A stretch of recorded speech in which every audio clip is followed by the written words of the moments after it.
Place maintenant à l'invité d'Au cœur de l'info. Retour ce soir sur la présidentielle au Tchad. Après le vote lundi dernier, les résultats attendus pour le 21 mai ont finalement été annoncés jeudi soir par l'Agence nationale de gestion des élections. Le chef de la transition, Mahamat Idriss Déby, en sort officiellement victorieux avec un peu plus de 61% des voix contre 18,5% pour son Premier ministre, Succès Masra, qui conteste cette victoire. En troisième position, l'ancien chef du gouvernement, Albert Pahimi Padaké, qui lui a félicité le vainqueur. On va écouter tour à tour Succès Masra et Mahamat Idriss Déby. La victoire du peuple, elle est éclatante. Et c'est à vous la victoire. Au vu de cette large victoire, je suis désormais le président élu de tous les Tchadiens, aussi bien le président de ceux qui ont voté pour moi, mais aussi le président de ceux qui ont fait d'autres choix. Et on en parle ce soir avec l'invité d'Au cœur de l'info, Roland Marchal, chercheur aux séries de Sciences Po et spécialiste du Tchad. Bonsoir. Bonsoir. Merci beaucoup d'avoir accepté notre invitation ce soir sur France 24.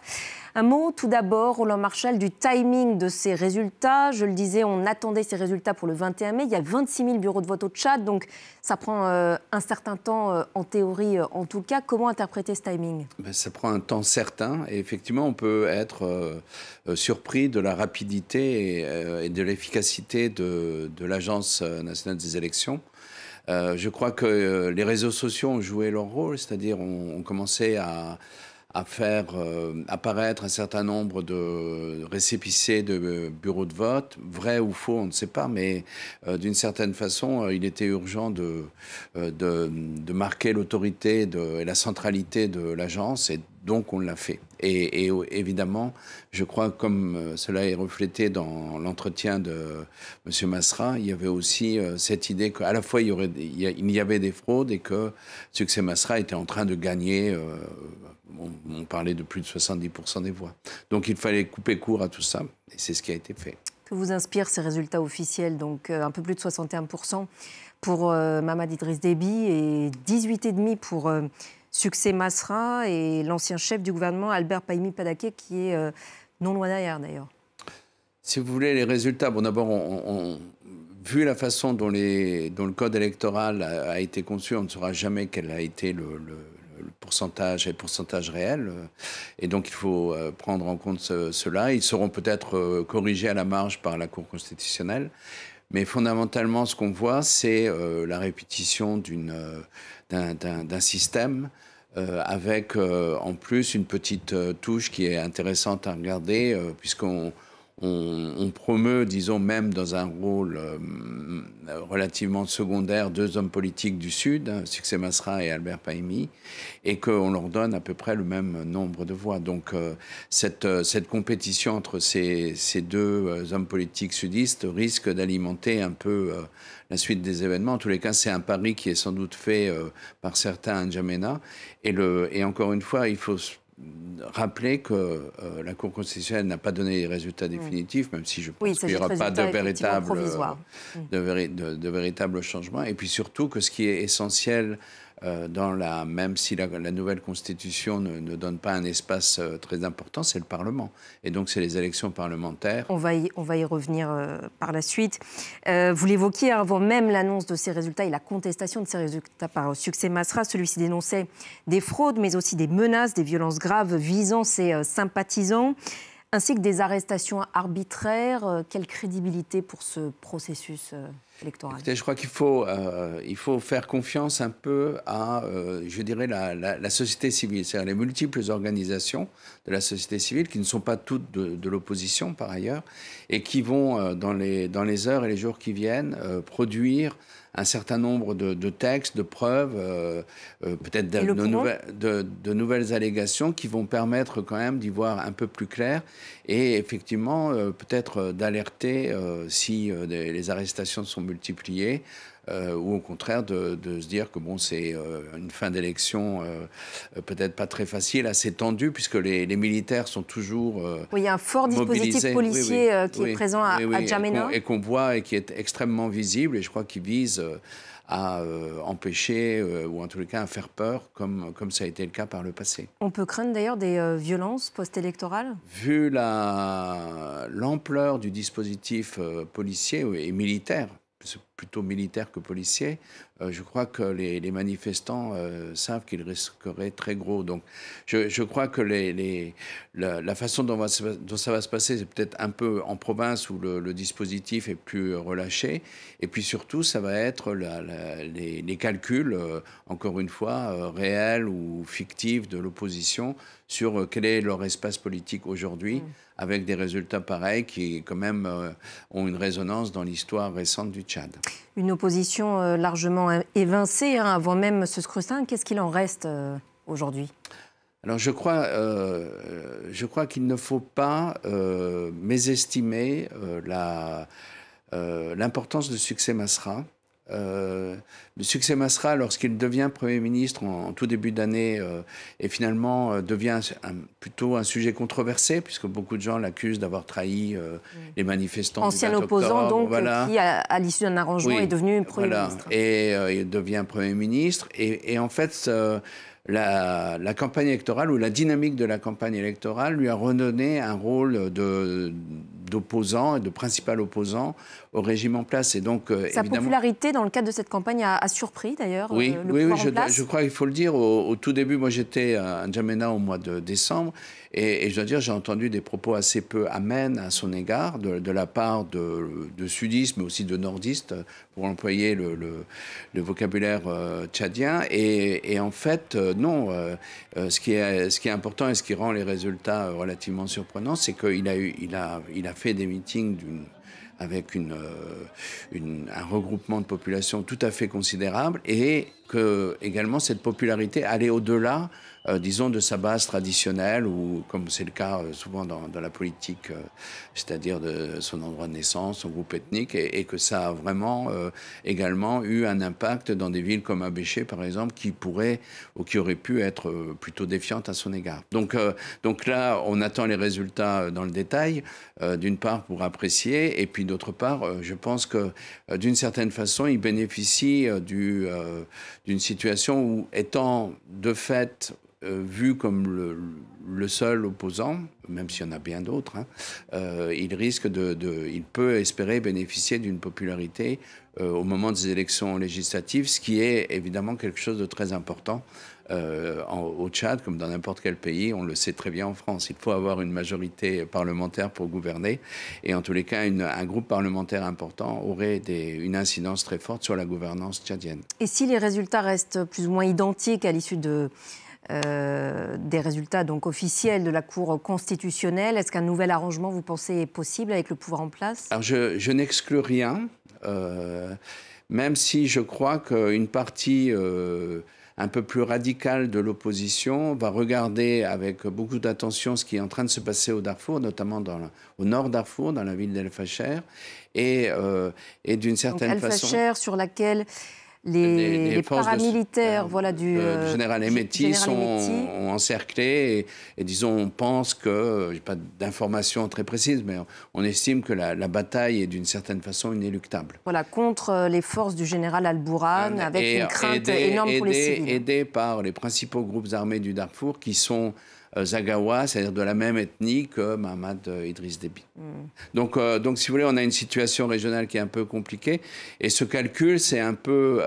c'est d'abord cette espèce de volonté d'additionner toutes les oppositions, ce qui n'est pas, d'un point de vue politique, toujours réalisé. Et puis aussi, c'est une situation assez malsaine qu'on a connue dans les années 2000, où finalement l'opposition civile se rend un peu otage de groupes politico-militaires et du pouvoir dans la création d'un espace politique et d'une relation politique avec la population. L'actuel président de la transition, Mohamed Idriss Déby, espère à travers ce scrutin légitimer son pouvoir. On le rappelle, il avait été nommé à l'époque par l'armée après la mort de son père en 2021, lui qui régnait déjà sans partage depuis 30 ans sur le pays. Vous avez voulu d'ailleurs revoir des images d'archives de l'élection du père Déby, c'était première élection, voilà, en 1996. On va pouvoir les visionner dans quelques secondes. Cette élection de 1996, un écho à la situation actuelle? Oui, alors, en fait, pas beaucoup de différences. C'est ça qui est intéressant. On voit qu'il y a un changement de génération et que ce changement de génération, c'est pas simplement, disons, dans le comportement... Voilà, donc, pour les images d'archives de 1996. Électoral de l'appareil d'État et de la population tchadienne, c'est aussi un changement d'époque internationale. À l'époque, en 1996, la France de Jacques Chirac joue un rôle important dans l'organisation de l'élection, obtient la tenue d'un second tour qui n'était pas initialement prévu dans les premiers résultats. C'est-à-dire que, contrairement à tout ce qui va se passer après, Idriss Déby accepte d'aller au deuxième tour et si vous voulez, c'est important pour... Donc sur pression. Sur incitation, disons, conseil avisé de son grand frère français, qui était Jacques Chirac, avec qui il avait une relation quand même relativement amicale. Et si vous voulez, ce qui est intéressant dedans, c'est qu'il y a à la fois un deuxième tour, et ce qui marque aussi une certaine popularité de la part d'Idriss Déby dans la population tchadienne. Et puis, vous avez également des dirigeants d'opposition qui vont être des figures importantes dans les années, à la fin des années 90 et dans les années 2000, comme le général Kamougué qui est mort, ou Saleh Kebzabo qui deviendra finalement Premier ministre de la Transition et maintenant médiateur, qui sont dotés de scores qui ne sont pas totalement ridicules, même si on peut les trouver relativement bas. Donc, à une autre période, un changement de génération et peut-être quelque chose qui n'existait pas et qui existe aujourd'hui et dont la force ne doit pas être méconnue, c'est les réseaux sociaux. Revenons justement à aujourd'hui. Le Tchad, on le sait, est un pilier dans la lutte contre le djihadisme dans la région. Ce scrutin, et puis le bon déroulé, disons, des prochains jours, des prochains mois, va être scruté dans la sous-région et bien au-delà, justement, par les Occidentaux. Oui, alors, dans les 3 ans de transition, Mohamed Kaka a réussi à s'asseoir dans la région. Il a de très bonnes relations avec Tshisekedi. Il a une relation également apaisée avec le président Touadéra, alors que pendant longtemps, il y avait des rumeurs dans les 2 capitales que des groupes armés, soit centrafricains, soit tchadiens, disposaient de sanctuaires.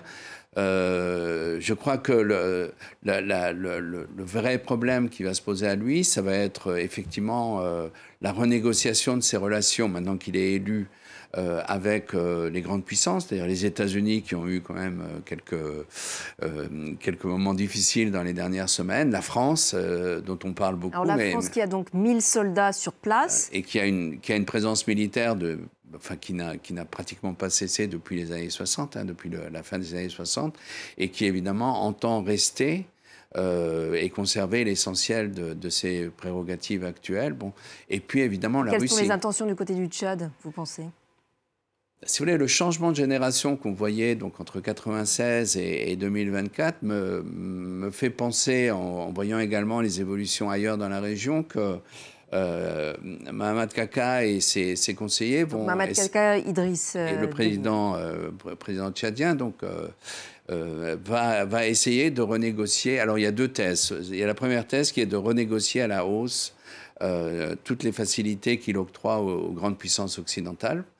C'est un peu le point de vue de l'Élysée, c'est un peu le point de vue du département d'État américain, où vous avez une autre thèse qui est beaucoup plus radicale, qui est que, compte tenu si vous voulez, de la situation régionale, les Russes sont au Niger, qui est un pays avec lequel la direction tchadienne entretient de très bonnes relations. Ils sont au Soudan, ils sont en RCA, bien évidemment, d'une certaine façon. Et évidemment, les Russies fournissent une assurance vie sur les dirigeants des pays, beaucoup plus que sur les pays ou les régimes. Donc, on pourrait se dire que certains opposants disent que, en fait, voilà, on attend, il va y avoir des soldats russes qui vont arriver. Et il y aura un basculement d'alliance. Il était d'ailleurs reçu par Vladimir Poutine en janvier dernier. Oui, en janvier dernier. Il essaie de diversifier donc ses alliances. Je crois que, enfin bon, c'est une opinion. Je crois qu'à l'heure actuelle, il essaye plutôt de jouer toutes les cartes en même temps. Et je crois que les Occidentaux vont lui rappeler un certain nombre de choses. C'est-à-dire que l'État tchadien, en dépit quand même de ressources nationales qui ne sont pas totalement faibles, a toujours un besoin récurrent d'argent, de financement. Ce financement est principalement occidental jusqu'à aujourd'hui, même si les Émirats arabes unis font un gros effort compte tenu de l'aide qui passe par le Tchad pour aller au général Hemeti. Donc, d'une part, se couper des alliés occidentaux, c'est peut-être aussi se couper des financements. Et puis, ils lui rappelleront aussi la situation du président Touadéra en Centrafrique, c'est-à-dire un président Touadéra qui a joué la carte russe avec beaucoup d'enthousiasme et qui aujourd'hui a repris le chemin de Paris parce qu'il se sent, je dirais, un peu prisonnier dans sa propre présidence, dans la mesure où les Russes contrôlent son environnement immédiat et qu'il a le sentiment, c'est ce qu'il dit en tous les cas aux officiels français, de perdre assez souvent le contrôle direct d'un certain nombre de décisions. Toujours concernant cette présence russe dans la région, selon les informations du Monde, lundi 6 mai, N'Djamena a reçu la visite d'un personnage très controversé, Maxime Chougalet, donc connu comme le directeur de la Fondation pour la protection des valeurs nationales, un groupe de réflexion russe. D'extrême droite, oui, on peut le dire voilà, aussi. Autrefois lié au groupe Wagner, spécialiste des campagnes d'influence justement en Afrique. Quelle conclusion tirer de cette présence le jour même de l'élection? Je crois que c'est bon, d'abord, il est citoyen russe, il est arrivé légalement à N'Djamena, donc bon, il faut raison garder. Hein.